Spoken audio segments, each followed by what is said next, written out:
So ma'am ఇప్పటివరకు కూడా మనం ముందున్నటువంటి మొక్కల గురించి చూసాం కదా. సో ఇక్కడ ఏ టైప్ ఆఫ్ మొక్కల్ని పెట్టారు, అదేవిధంగా ఈ మొక్కల యొక్క ప్రత్యేకత ఏంటి చెప్తారా మాకు? ఓకే అమ్మా, ఇది ఆల్ టైమ్ మ్యాంగో, అంటే ఎప్పుడు వస్తుంది అనమాట. ఈ దీనికి సీజన్తో పని లేదు. ఈ ఇయర్ వర్షం మూలంగా ఏమో పాపం పూత రాలేదు, కానీ జూన్ జూలై నుంచి విపరీతమైన పూత వచ్చేస్తుంది. ఎప్పుడు ఈ చెట్టుకి 4-5 కాయలు అయితే ఉంటాయి. చాలా బాగుంటుంది. అదేమో బ్రహ్మకమలం, ఇది కూడా ఒక 15-20 పూలు పూసినాయి.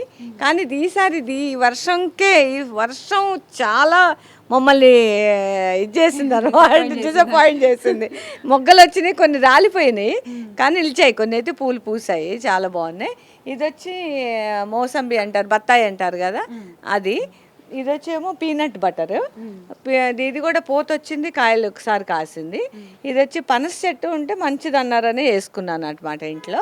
ఇది యాపిల్ ప్లాంట్ అనమాట, ఇది యాపిల్ చెట్టు. ఇది చూద్దాం ఏదన్నా వస్తుందేమో అని ఆశతో చూస్తున్నాను నేను. ఇగో ఇదంతా మంచిగానే వస్తుంది ఇప్పుడు. ఈ వర్షం తగ్గింది కాబట్టి చెట్లన్నీ ఇప్పుడు బాగుంటున్నాయి. నాకు హ్యాపీగా ఉంది కొంచెం. అదే అసలు అన్నిసార్లు దండం పెట్టుకున్నాను, తగ్గిపోతే బాగుండు ఈ వర్షం, ఇంత వర్షం వద్దు అని. అదేమో అరటి చెట్టు అనమాట.